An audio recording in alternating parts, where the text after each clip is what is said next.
Willie D Live. What's up, family?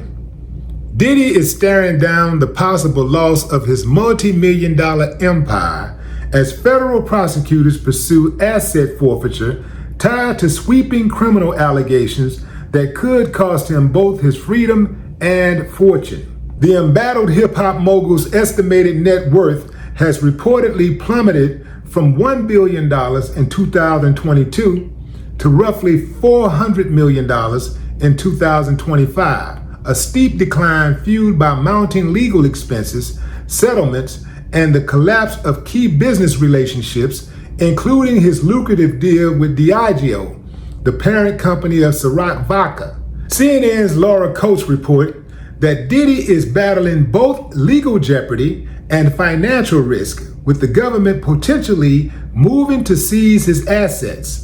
According to former Department of Justice official Jim Trusty, the scope of the government's forfeiture claims is massive. He said this is a very, very broad-phased forfeiture allegation and explained that it's essentially anything he's touched in his business world, whether it's record labels, liquor labels, planes, trains, and automobiles. Basically, everything is in play.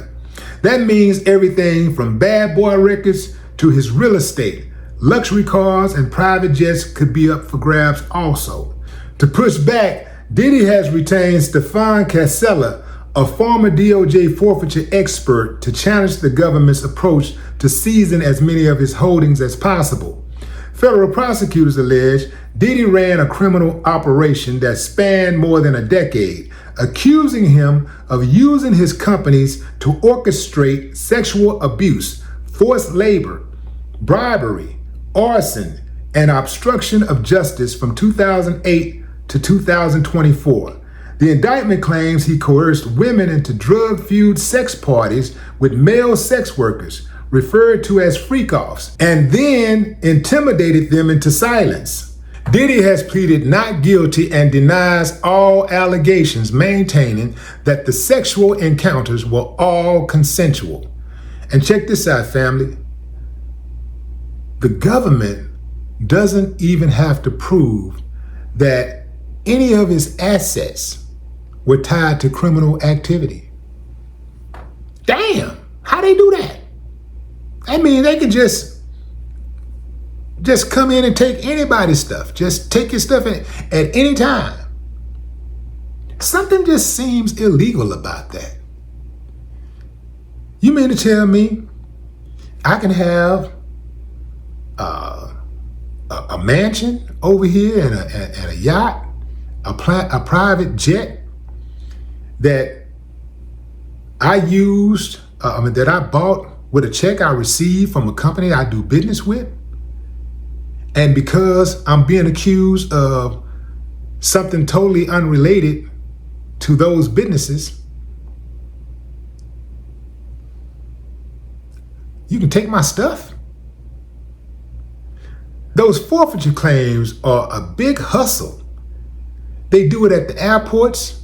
You know, like if you show up at the airport with, like, let's say 10,000 racks, and you ain't got a receipt for that 10,000 racks, like where you got this money from, they can hold the money. And what they do is they'll hold that money and have you trying to fight to get your money back. And oftentimes when they seize the money, you live in a different state. Then they tell you got to come to court in this different state, fly back in here, come in here and face the court, and then they reset it, then they reset it, then they reset it, till you just say, you know what, man, you just give up. Depending on how much money it is, you just, oftentimes you give up. Also, when you show up, they make sure that you show up in a hostile environment. When you show up like that, man, you start thinking, you know, these law enforcement, you know, they got these ways about them, you know, they can make life hard on you. And a lot of times people just give up. People just stop going to court. They just stop calling, asking for their money. There have been a few cases where some people didn't let it go and they got their money back. But oftentimes it took months to get their money back, and sometimes years. So imagine you got $10,000 and you getting ready to use that $10,000 to pay for your child's tuition or your own tuition to further your education. Or perhaps that $10,000 is the $10,000 you saved to start your business. That money gone. That's how they do. They come in, a lot of times they kick in doors and all that stuff talking about they looking for drugs, and then they just take your TV. They just take whatever they see. Take the watch, take the TV, take the money. They're all up in your closets looking for stuff. They're not looking for evidence.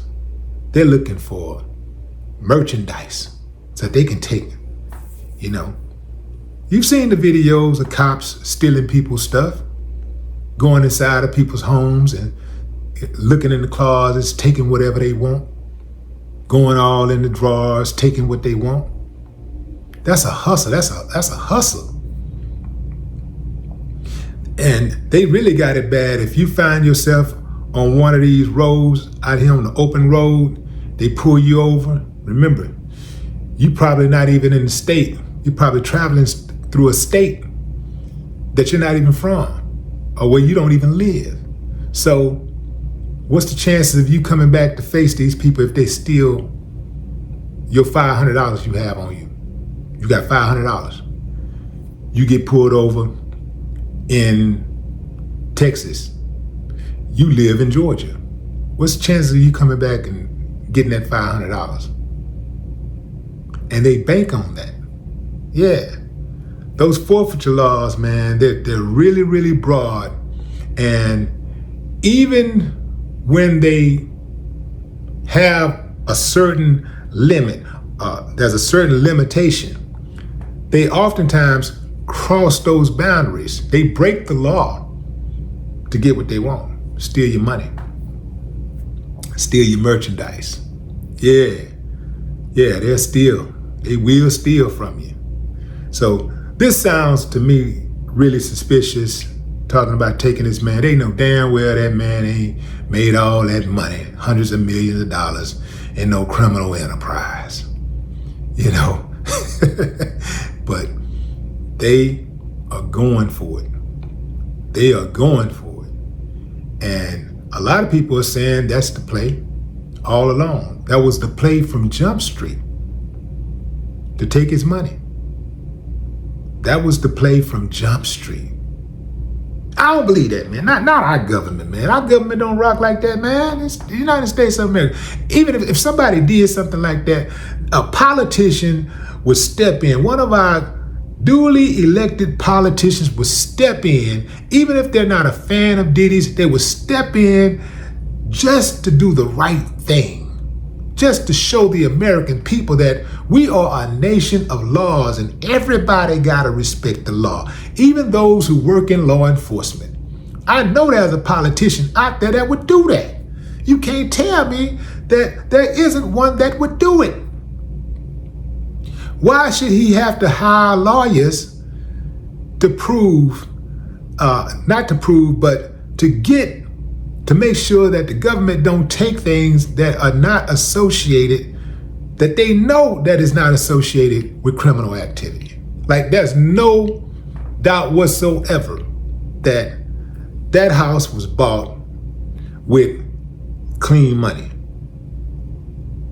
That plane was bought with clean money. Like, it's wild, fam. It's wild. But one more reason, fam, to get your money and stay out of the way.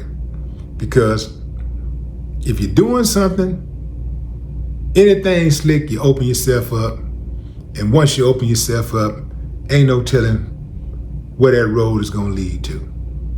But what say you, fam? Drop a comment. I'd love to hear your thoughts. No more talk.